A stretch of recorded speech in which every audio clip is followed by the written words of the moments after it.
आना तो मुझे कल था, लेकिन आज पहुंचा हूं। ये पुरानी फिल्म की गाना, मैं देर करता नहीं, देर हो जाती है। इस विलंब के लिए मैं आप सबसे क्षमा चाहता हूं, लेकिन देर होने के बावजूद भी वही गर्मजोशी, वही उत्साह के साथ आप सब ने मेरा स्वागत और अभिनंदन किया है, उसके लिए मैं सभी साथियों को धन्यवाद देता हूं। आदरणीय साथियों, छत्तीसगढ़ के बारे में आदरणीय सांसद जी ने बताया कि छत्तीसगढ़ में 44% जंगल है, यहाँ खदानें हैं, यहाँ उद्योग है और सबसे पुराना हमारा steel plant Bhilai steel plant है, जो छत्तीसगढ़ के इस्पात जगत में कहें या छत्तीसगढ़ के अर्थव्यवस्था कहें, उसकी रीढ़ की हड्डी यदि कोई है तो भिलाई स्टील प्लांट है, एनएमडीसी है। इसके माध्यम से निश्चित रूप से छत्तीसगढ़ की अर्थव्यवस्था में काफी बढ़ोतरी हुई और इसकी शुरुआत पंडित जवाहरलाल नेहरू जी ने की थी। और उसके बाद तो भिलाई के साथ साथ उरला, फिर सिलतरा, रायगढ़, अनेक स्थानों पे स्टील प्लांट लगे और बड़ी मात्रा में देश की आवश्यकता के साथ साथ विश्व व्यापार में छत्तीसगढ़ के उद्योगपतियों का बड़ा योगदान है। इसके लिए मैं सभी हमारे छत्तीसगढ़ के उद्योगपतियों को बधाई देता हूं, शुभकामना देता हूं। आदरणीय साथियों, स्टील जगत में बहुत सारी चुनौतियां हैं, बहुत सारी परेशानियां हैं और उन सब चुनौतियों का सामना करते हुए हमें आगे बढ़ना भी है। और इसमें राज्य सरकार है, केंद्र सरकार है, इसकी बड़ी महत्वपूर्ण भूमिका होती है। अभी उद्योग नीति के बारे में चर्चा हो रही थी 2019-2024, और जब सरकार बनी तो मैं सभी मंत्रियों के साथ, उद्योगपतियों के साथ बैठा था और उनसे मैंने यही आग्रह किया था कि जो सबसे अच्छे पॉलिसी देश भर के विभिन्न राज्यों में है उसको ले आइएगा, उसको हम लोग शामिल करेंगे। और उसकी परिणति ये हुई कि आज 60 से लेकर 150% तक के अनुदान की व्यवस्था हमारे छत्तीसगढ़ में जो उद्योग लगाने वाले जो उद्योगपति हैं उनको सुविधाएं मिलेगी। कोरोना काल था, कोरोना काल में मैं सभी उद्योगपतियों से, चेंबर ऑफ कॉमर्स के सभी साथियों से, विभिन्न सेक्टर के लोगों से मैं मुलाकात भी करता था, बात भी करता था, वर्चुअल मीटिंग भी लेता रहा। उस समय जब ये 2019 से 24 का जो पॉलिसी आया उसके बारे में मैंने उद्योगपति मित्रों से पूछा कि आपको कैसा लगा ये पॉलिसी। उसमें से एक व्यक्ति ने जो कहा मुझे वो अभी भी याद है, और उन्होंने कहा था कि ये पॉलिसी ऐसी है कि आज बहुत सारे ऐसे उद्योग हैं जो लगातार घाटे में चल रहे हैं और वो हमारे इस पॉलिसी से कभी वो उद्योग बंद नहीं होंगे, वो कभी बैंक करप्ट नहीं होंगे, बल्कि वो आगे बढ़ेगा। इस प्रकार के शब्दों का प्रयोग उन्होंने कही थी और मुझे अभी भी याद है। कोरोना काल की जब बात आई और आदरणीय सांसद जी ने जो बात कही है बिल्कुल सही बात है कि उस समय बड़ी विपरीत परिस्थिति थी और विपरीत परिस्थिति के साथ साथ हम सबको उसमें हमारे लिए नई चुनौतियां थी, उसमें जो आवश्यकताएं थी उसकी पूर्ति भी करना था, उसमें ढलना भी था, उसमें एडजस्ट करना था। ऐसे समय में जब दूसरी लहर जब आई और उस समय पहले में तो रेमडेसिविर वगैरह की जरूरत नहीं पड़ती थी, लेकिन दूसरी लहर में ऑक्सीजन और रेमडेसिविर की बात आई और जब ऑक्सीजन की बात आई तो देश के राजधानी में हाहाकार मचा, ऑक्सीजन नहीं था। विभिन्न राज्यों में ऑक्सीजन की बड़ी कमी थी। महाराष्ट्र में, मुंबई में तो ठीक था, लेकिन अन्य जगहों विदर्भ वगैरह की बात करें, नागपुर की बात करें तो वहां ऑक्सीजन की बड़ी कमी थी। मध्य प्रदेश में कमी थी। ऐसे समय में छत्तीसगढ़ एकमात्र राज्य है और यही हमारे उद्योगपति मित्र हैं जिसको मैंने लाइसेंस दिया ये स्टील के लिए ऑक्सीजन के जो आपने प्लांट डाला है उसे ह्यूमन कंजम्पशन के लिए भी इस ऑक्सीजन के लिए लाइसेंस जैसे पता चला, रायपुर के डॉक्टरों ने कहा ऑक्सीजन की कमी पड़ रही है, तो 6 उद्योगपति को बुला के तुरंत लाइसेंस मैंने दी उनको। और ये बताते हुए मुझे प्रसन्नता है कि छत्तीसगढ़ के साथ साथ अनेक राज्य हैं जहां ऑक्सीजन पहुंचाने का काम हमारे छत्तीसगढ़ के उद्योगपतियों ने किया है। इसके लिए मैं बधाई देता हूं और मुझे इस बात का गर्व भी है। आदरणीय साथियों, उस समय भारत सरकार ने निर्णय लिया था जितना ऑक्सीजन है वो केवल ह्यूमन कंजम्पशन के लिए होगा, केवल हॉस्पिटल के लिए होगा। उस समय स्थिति बनी कि उद्योग चलाना मुश्किल है। यदि स्टील इंडस्ट्री में ऑक्सीजन न हो तो इंडस्ट्री बैठ जाएगी। ऐसे समय में जब पूरे देश भर में ऑक्सीजन के लिए दबाव था, लेकिन मैंने अपने उद्योगपतियों के हितों को भी ध्यान रखते हुए, यहां के कर्मचारियों के हितों को ध्यान में रखते हुए मैंने प्रधानमंत्री से सीधे वर्चुअल मीटिंग में कहा कि कम से कम 20% ऑक्सीजन हमारे उद्योगपतियों को दीजिए ताकि स्टील प्लांट चलता रहे। बहुत सारे लोग आलोचना भी किए कि जब आदमी के लिए जरूरत पूरा नहीं हो रहा, आप स्टील प्लांट की बात कर रहे हैं। मैं वो स्टील प्लांट है तभी ऑक्सीजन मिल रहा है आपको। यदि स्टील प्लांट छत्तीसगढ़ में नहीं होता तो ऑक्सीजन हम कहां दे पाते। अन्य राज्यों की स्थिति क्या थी? हम उत्तर प्रदेश भी भेजे, राजस्थान भेजे, पंजाब भेजे, दिल्ली भेजे और विदर्भ वगैरह मध्य प्रदेश में पूरा ऑक्सीजन हम ही ने भेजा। वहां कहां स्टील प्लांट? ये ऑक्सीजन पहुंचाने का काम। और उस समय भी जब सारे मजदूर पलायन कर रहे थे तो हमने सारे जितने भी डीएम है उसे बात करके रखे कि किसी उद्योग को बंद नहीं होने देना है, किसी कर्मचारी किसी मजदूर को पलायन नहीं होने देना है, बल्कि उद्योगपतियों से बात करिए वहीं रुकने की व्यवस्था हो और खाने पीने की व्यवस्था हो। और पूरे क्षमता के साथ जब लॉकडाउन समाप्त हुआ तो सबसे पहले पूरी क्षमता के साथ उत्पादन कहीं शुरू हुआ तो छत्तीसगढ़ में। और उस समय हमारे छत्तीसगढ़ के स्टील उद्योगपति खूब पैसा भी कमाए, क्योंकि अकेला राज्य था जहां स्टील उत्पादन हो रहा था। क्यों पंकज, गलत तो नहीं? ठीक है। तो सरकारें इस प्रकार से मदद भी करती है। सरकार के पॉलिसी के कारण से फर्क भी पड़ता है। हम नुकसान हुआ, कुछ लोगों को फायदा भी होना, कुछ लोगों को नुकसान हो रहा। अभी मैं बात कर रहा था कि जब पैलेट्स में जब टैक्स लगाया तो उसके बाद डाउन हुआ आयरन ओर की कीमत, तो हमको तो नुकसान ही होगा राज्य सरकार को, क्योंकि रॉयल्टी उसी से मिलनी है। लेकिन उसके कारण से जिसके पास खदाने नहीं है उसके साथ बड़ी मुश्किल हो रही थी, क्योंकि आयरन और कीमत अप होते जा रहा था। फिर रोक लगी, फिर ठीक हुआ। लेकिन स्टील प्लांट में पूरे विश्व बाजार में यही है कि 3-4 साल में एक बार बूम आता है, फिर 3 साल इंतजार करना होता है। ये स्टील उद्योग जगत की है।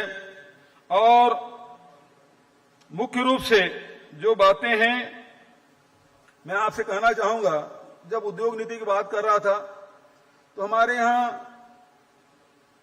स्टील भी है, तो हमारे यहां सीमेंट भी है, हमारे यहां बॉक्साइट है, एल्युमिनियम के प्लांट है। ये 2014 और 2019 और उसके पहले 5 साल इसको संतृप्त श्रेणी में रख दिया गया था।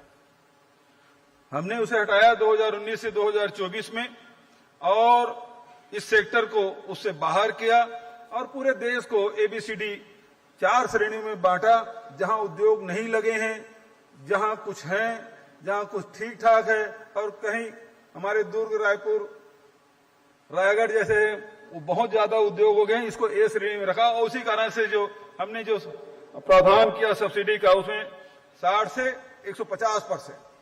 और यही कारण है कि 100 से अधिक MU इस सेक्टर में हुआ है। 25 ऐसे जिसमें अभी कार्य आगे बढ़े हैं। लेकिन मुख्य रूप से जो बातें आती है, एक तो बिजली की, दूसरे कोयले की। बिजली में तो हमने कुछ छूट दी, हमको घाटा लगा, फिर भी हमने आपको दिया। क्यों?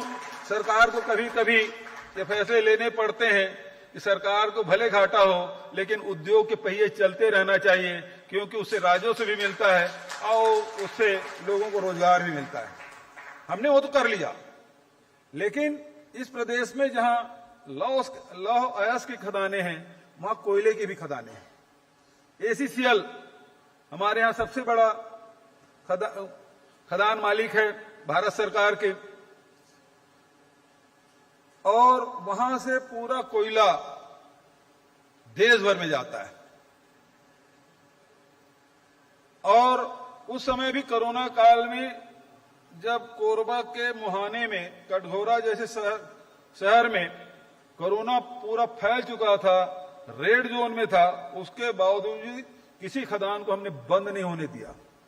क्यों? कोयला से एनर्जी मिलना है, और यदि बिजली नहीं मिले कोयला से तो देश में स्थिति खराब होगी।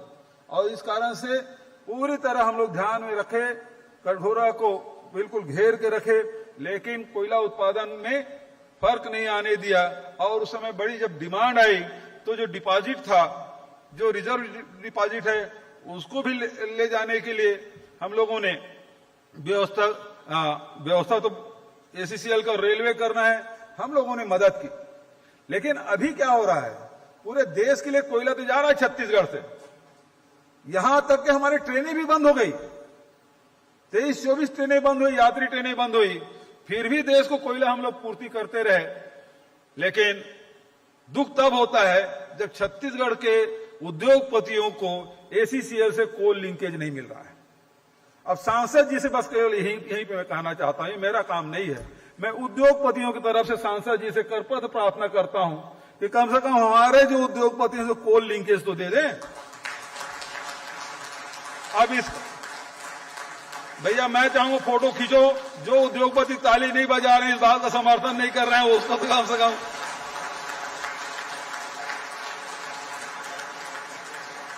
ये काम आपका सांसद जी कि छत्तीसगढ़ के उद्योगपतियों को कोल लिंकेज मिलना चाहिए। क्यों कि बाहर से जो कोल आ रहा है वो 15,000 रुपए प्रति टन है, और छत्तीसगढ़ में जो कोयला मिलने वाला है वो शायद 4 से 6,000, कितना है 6,000, तो 9,000 का जो गैप है उससे हमारे उद्योगपति पीटे जा रहे हैं।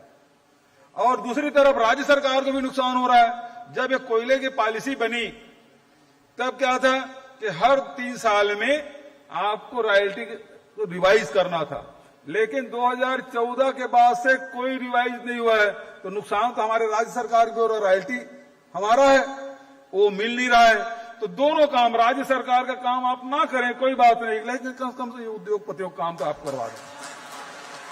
मैंने प्रधानमंत्री भी पत्र लिखा है, कोल मिनिस्टर से जब मीटिंग हुई थी तब भी मैंने ये बात कही थी।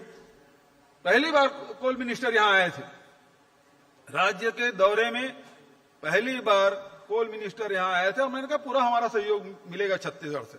लेकिन मैंने कहा कम से कम रॉयल्टी तो बढ़ा दीजिए, 15,000 और 6,000 में बड़ा अंतर है, थोड़ा बहुत हिस्सा हमारा मिल जाए जब हम धूल धक्कड़ खा रहे हैं। दूसरी बात एक और मैं कहना चाहूंगा, विदेश के भी हमारे अतिथि आए हैं।